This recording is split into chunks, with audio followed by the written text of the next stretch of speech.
Today marks 20 years since a peace deal between the Free Aceh movement and Indonesia's central government ended an armed insurgency that claimed more than 15,000 lives. Aceh now enjoys special autonomy and is also the only region in the country permitted to form local political parties. Saiful Bahri Ismail examines how democracy in the province has evolved.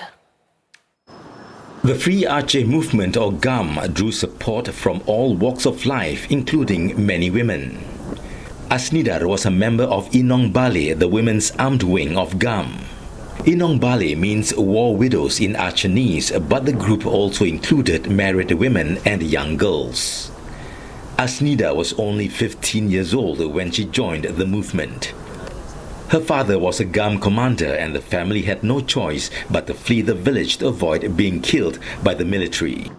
Kami ke pelosok-pelosok, ke mana ayah kami pergi, ke situ. Makanya dapatlah jodoh waktu kami bersama-sama terjun ke lapangan. Udah nikah di hutan, udah itu melahirkan di hutan. Tujuan kami untuk Aceh ini lebih baik ke depan. Kalau misalnya Aceh ini nggak baik ke depan, nggak bagus ke depan, kalau kami diajak perang masih mau. Today, Asnidar continues her fight for a better Aceh, not with weapons but through politics as a member of the Aceh Party. Muzakir Manaf is the current chairman of the Aceh Party and the former leader of GAM's armed wing. The 61-year-old who received combat training in Libya won the Aceh gubernatorial election last year and was sworn in as governor this February. Yang kami harapkan ialah supaya kepentingan Aceh diutamakan.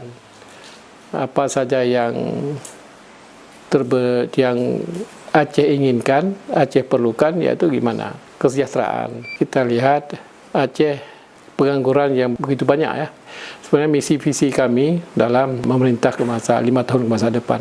Mudah-mudahan Aceh lebih maju dan lebih sedikitnya angka pengangguran. The Law Ministry oversees the registration of local political parties in Aceh and approves their participation in elections. In an exclusive interview with CNA, the Law Minister says Aceh's democratic process has been progressing well. Kita berharap mudah-mudahan ini juga bisa menjadi contoh ke depan bagi perkembangan demokrasi di Indonesia. Setiap pembahasan undang-undang yang terkait dengan Aceh itu pasti harus merujuk kepada undang-undang pemerintahan Aceh. Posisi lembaga perwakilan di Aceh untuk menentukan sebuah kebijakan dari pemerintah pusat pasti dilibatkan, nggak mungkin tidak. Karena itu amanat undang-undang. National political parties have also made inroads in the province.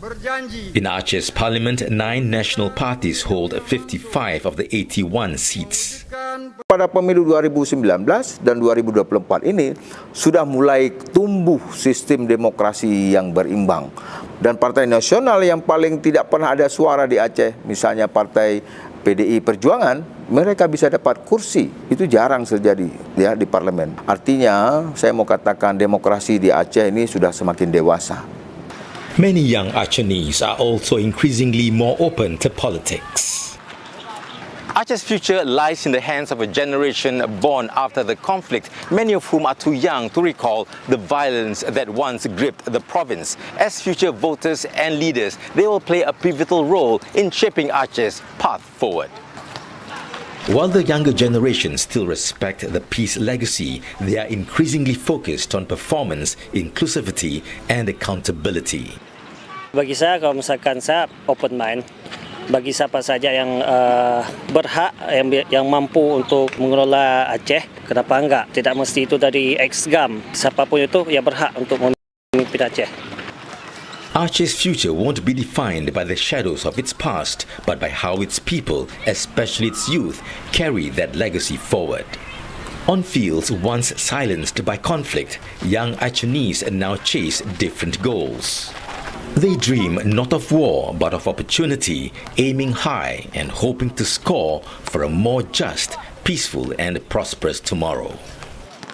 Saiful Bahri Ismail, CNA, Banda Aceh, Indonesia.